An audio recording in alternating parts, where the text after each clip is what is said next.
Bonjour à toutes et à tous. Aujourd'hui, nous vous présenterons l'expérience d'un émigré dakarois vivant à Paris. Un jour, il a visite du voisin à Dakar. L'émigré est arrivé à Paris il y a 10 ans. Pourtant, il a vécu une expérience difficile à surmonter psychologiquement. C'est pourquoi le rencontre se passe dans une ambiance un peu tendue. Premièrement, laissons mentionner le manque de sécurité pendant la traversée dangereuse. Chaque jour, des centaines de réfugiés prennent les bateaux trop remplis et risquent leur vie pour arriver en Europe, dont plusieurs sont pris par les vagues et se noient.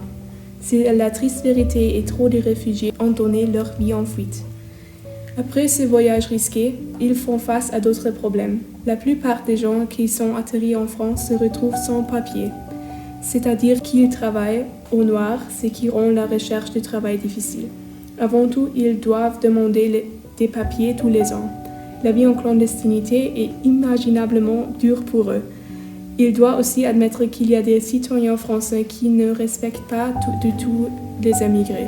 Ils ne comprennent pas la dureté à laquelle ils doivent faire face. Écoutez cette interview et jugez vous-même si notre comportement est marginalisant et toujours justifié. Bonjour Madame Massekini, bonjour Maché. Pourriez-vous nous raconter votre histoire et pourquoi vous avez dû fuir votre pays? Bonjour, je m'appelle Moussa et j'ai dû fuir du Sénégal à cause de la persécution politique. J'étais membre d'un parti d'opposition et j'ai été arrêté plusieurs fois par la police. La dernière fois, j'ai été torturé et j'ai dû quitter le pays pour sauver ma vie. Je m'appelle Françoise, je suis française et dans l'immeuble, je suis la voisine de Moussa. Je l'ai accueilli chez moi après sa fuite. J'ai vu à quel point il était traumatisé. Je voudrais savoir comment vous avez réussi à fuir du Sénégal. J'ai dû payer un passeur pour m'aider à quitter le pays. Nous sommes partis de Dakar au bord d'un petit bateau avec environ 50 autres personnes. Après 2 semaines de voyage, notre bateau a subi une panne et nous avions dérivé dans la mer pendant plusieurs jours. Nous n'avions ni assez de nourriture ni assez d'eau. Beaucoup de mes camarades ont dû fuir et ont perdu la vie. C'était une expérience terrible. Moussa a été très chanceux de s'en sortir. Je comprends. Comment se passe votre vie ici en France après ce traumatisme? Avez-vous des problèmes ou la vie est-elle confortable? Grâce à mon voisin, j'ai pu m'installer ici en France. J'ai été en mesure de demander asile et de retrouver un travail. Cependant, je suis encore très traumatisé parce que j'ai été seul à survivre. Je ne peux pas dormir la nuit et j'ai peur que le gouvernement français me renvoie au Sénégal. Moi et ma famille, nous essayons de soutenir Moussa autant que possible. Nous avons trouvé un thérapeute pour l'aider à surmonter son traumatisme.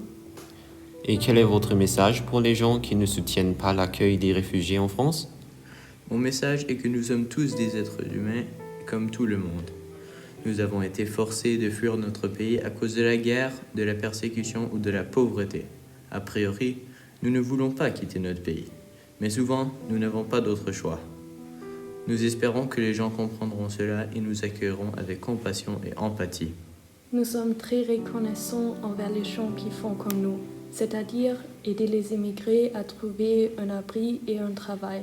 Sans le soutien des locaux, ils ne pourraient pas s'en sortir. Voulez-vous raconter ce que vous avez comme projet pour l'avenir? Mon objectif est de rester en France et de reconstruire ma vie ici. Je vais travailler dur pour devenir autonome et aider les autres réfugiés à s'installer ici en France. J'espère aussi que je pourrai retrouver ma famille ici et les faire venir pour que nous puissions être ensemble de nouveau. Nous avons tous besoin d'un endroit sûr pour vivre. Nous espérons que Moussa pourra rester ici en France et trouver une nouvelle tâche de vie. Vos témoignages étaient très honnêtes. Merci beaucoup pour l'interview.